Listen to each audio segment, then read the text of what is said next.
It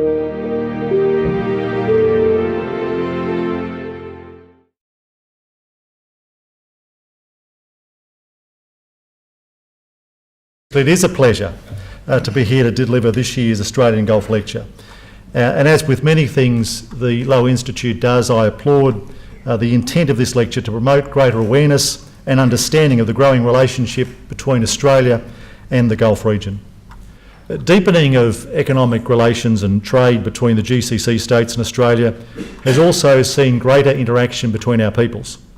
Some 15,000 Australians have chosen to live, work and raise families in the Gulf region, working for both Australian firms operating in the UAE and in the broader GCC states.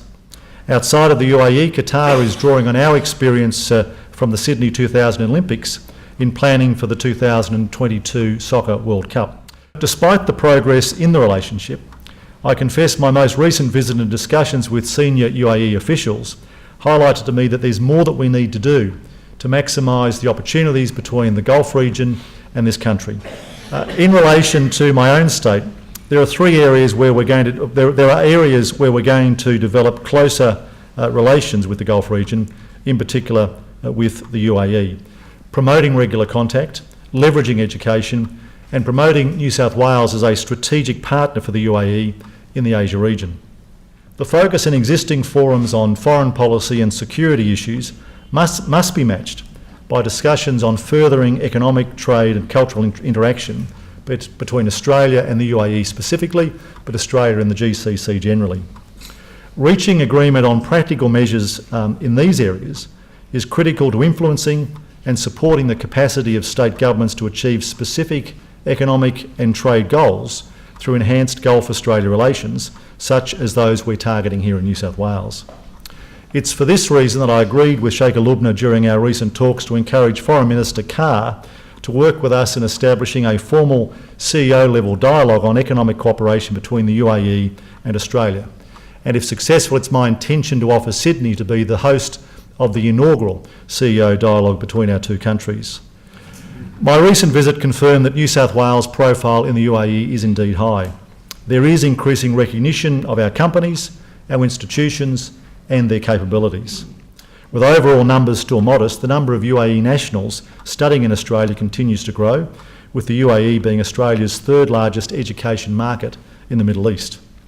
However, despite their interest in our country, we're not making it easy for Emirati students to study here.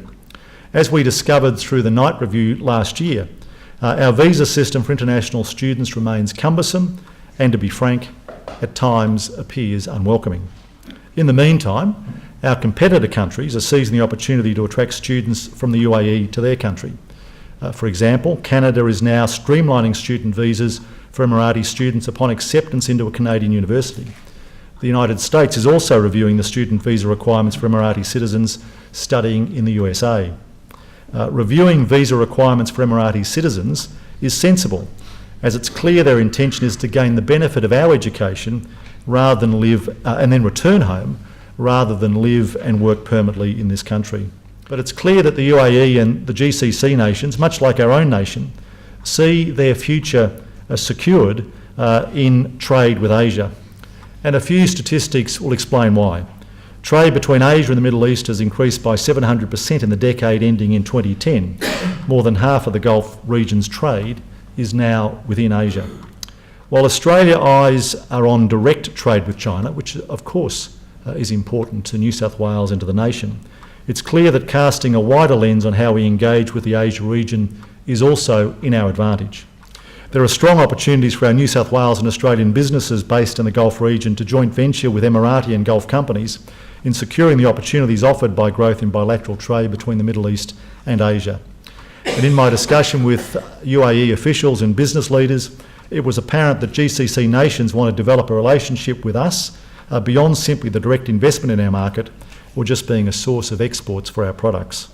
While there's no doubt that the relationship is in a good place, it's clear to me that the exponential rise in Asian trade with the Gulf region offers Australia and New South Wales a unique opportunity to unlock the significant economic and trade outcomes that the future offers. I believe we're well positioned in New South Wales to enable us to seize that opportunity. I see an enormously positive future ahead, not just for this state, but for our nation and the Gulf region.